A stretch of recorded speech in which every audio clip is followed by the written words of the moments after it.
Okay, good morning, guys.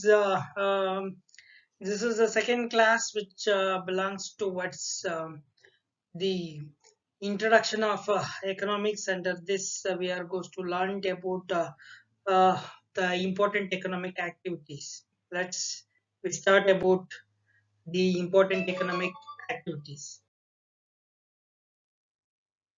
So the varied economic activities are varied activities which we are perform in order to earn money or wealth. So that activities are called as economic activities. These economic activities get more importance to satisfy our wants. So these economic activities can be classified into the four kinds. First one is production. So let's know about what is production. Production is an activity or those that produce the goods and services. For example, agriculture, animal husbandry, fishing, mining, forest development, different kinds of industries, transport and communication. Whatever the things you are engaging in the production, either maybe services or maybe in production of things which can considered as a production activity. So next economic activity is the consumption. What is consumption? The goods and services are produced for the consumption. Man satisfied his wants by buying goods and services. All these activities are known as consumption activities. Usually, the consumption means we have to buy the goods and consume it. Consume it. If I was hungry, so I take a fruits. I have to buy the fruits and I goes to consume it. So by consuming the fruits, I satisfied my hungry. So that consumption is a thing which buy the things or and services to satisfy our wants. Okay. Then we are move on towards the another one important activity, that is an economic activity, that is called as the exchange. Usually we have to know that what is the meaning of exchange. We have give something and take something, right? No, that is considered to be an exchange. But in the economic activities, it has a different meaning. The producers produce the goods for the consumers. There is a marketing system to supply the products or goods and services to the consumers. In this system, activities of collection of goods, transport, selling, and buying take places. So this take selling and buying, transport, collection of goods, all these activities come under the exchange. So next one economic activities is called as the distribution. Before that, you can know the one thing, that is selling and buying. We have money. I exchange my money to the goods. I give some money or the price and taken the goods. That is called as exchange. Then distribution. Usually you are know that the distribution means I have something of copies or pamphlets. I have to give everyone. Okay, that is called as distribution. You may feel that, but in the economics it has a different meaning. We have to think about this distribution in the income that is earned through the production of goods as distributed to the various factors of production, that is land, labor, capital, and organization or the entrepreneurship that have enabled as in production. So this kind of activities is known as the distribution. Usually, let me take examples of one of an tailor shop. See here, you may know that a garment or a tailor can take a number of shirts which was produced and sold it. Okay, so he gets in some money. That money should get distributed to whom? One is a land, whatever the area which is used for the production of shirts. Okay, then labor, the labor those who are stitched the shirt. Okay, then capital, he was invested the money for the machines and giving an advance to the market or a street. Okay, so all these things were given to as sum of um, uh, sum of wage. Okay, so land get a rent, labor get a wage, capital get interest, and organization get a profit. So this activities is known as the distribution. So now we have to know something. Sometimes many of activities which are not economic in nature become the economic activities.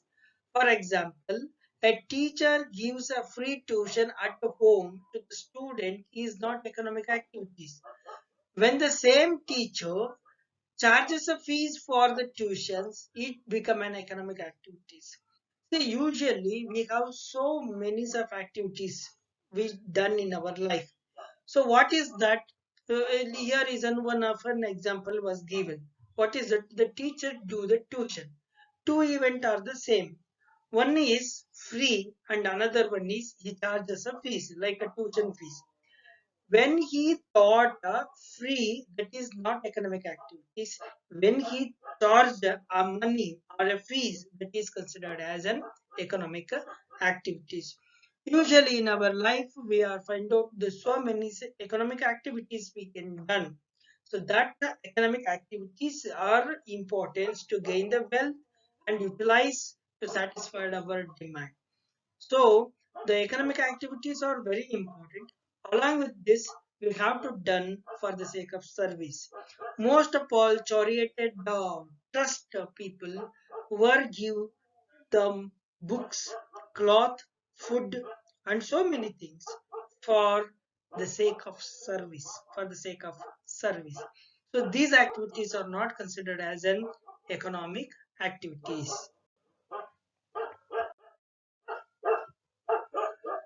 So we are moving towards one of broad branches of economics, that is microeconomics and macroeconomics. Let me know one by one. Microeconomics is a study of decision making to use resources by a small components of the society, namely individual, household, and business firms. Economic activities is consisting of many of a decision. What are the labor he used? What is the technique you had to produce, and how much the capital he can borrow, and whatever the interest he need to pay, and how to organize the economic activities. So, like this, so many of important decision making question in front of them. So how it was solved it? So here the microeconomics was solved in a basic level. Maybe a society, namely an individual or an household or an business frames. Okay, let me know some issues. Which ones will satisfy you? How much price are you willing to pay to satisfaction of your goods and services? How many hours of work you are ready to work and where to work, etc. are some of the decisions to be made. The individual customer makes these decisions for achieving the maximum satisfaction from the consumption. A production or a business unit is called as a firm, and that producers goods and services will have to decide about a quantity to be produced and that price at which the goods or services to be sold. It has to decided the combination of inputs. See, in this slide, I will tell you about the detail or what the study was taken by the microeconomics. As you know that in the first line, it was tells about a society or an individual or an household or a business frames. Let me know about some decision. For example, which want you satisfied? So I have several wants. I need to pay money for school. I need to pay money for ration. I need to pay money for my health issues. So which will you satisfied at first? I will give health is the first importance. So if you have money, either you go to picture Either you have to buy the books or you have to buy the playing things. Which one you have? So which one give more satisfactions to you? Like that you can uh, take a decision. And also you can see that how much the price is also very important. I have limited money, but I have to use that limited money for unlimited one. So what is the price you wanted to give? And then how many hours you have to work? Okay, this is also be important decision. So like this, the consumer took the decision and achieving the maximum satisfaction. So it is a part of a consumer. Let we have to know about an production or a business or frame, both are the same. A small unit of business is consisting of too many of things. Let me know what are the raw materials used. Okay, what are the things or the techniques you have to be production, and which is the best combination of inputs, how much of inputs we are given and how much of output we have to get it. Okay, if a single tailor produced a shirt, it will take 2 hours. In the same way, the governments can produce the 6,000 or 8,000 shirts within an 8 hour by division of labor, by utilizing technology. So which is more better and which is more beneficial. So these are the important things we have to be decided in the microeconomics. The price is determined by the interaction of the buyers and the sellers in the market. How they interacted and on what basis decided mutually accepted the price is also being a matter of microeconomics. How the price is decided. So if you go to shop, the shopkeeper said that 30 rupees a kg, 30 rupees a kg for anyone, anything offered. Okay, you said, no, I won't give an 30 rupees. Shall I give a 25 rupees? Okay, the shopkeeper was not ready to give an 25 rupees price per kg. So later on, you are goes on bargaining, and finally you will come to an one understanding, that is you are ready to give an 27 rupees. He is ready to sell the 27 rupees for the product. Okay, per kg. Okay, so the price is decided by the interaction of the buyers and the sellers. So how it was decided? So that matter should be studied in the microeconomics. And also we come to know about another one branch, that is a macroeconomics. Macroeconomics is completely broad. It is completely opposite to the microeconomics. It's indicating that the total large. Microeconomics studied about an individual or individual firm or a business, but macroeconomics studied about a broad whole nation or a state. Let's discuss now the macroeconomics. The economic decisions like the collections of taxes, expenditure on the public administration, and welfare activities, and regulation of inflation, promotion of economic growth, etc., which are come under the whole economy fall in the purview of the macroeconomics. As we stated, the macroeconomics was goes to studied about the whole economy of the state. Okay?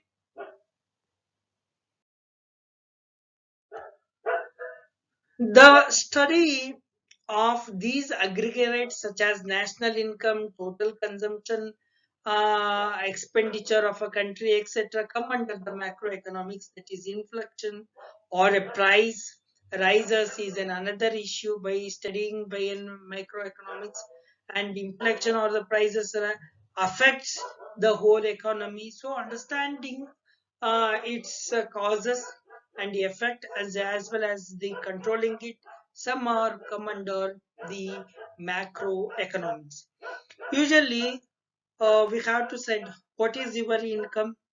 You can say my income is zero because we are all student, right? Now, what is your father income? You can say my father get 15,000 rupees per month or 25,000 rupees per month, like this. What is an annual income?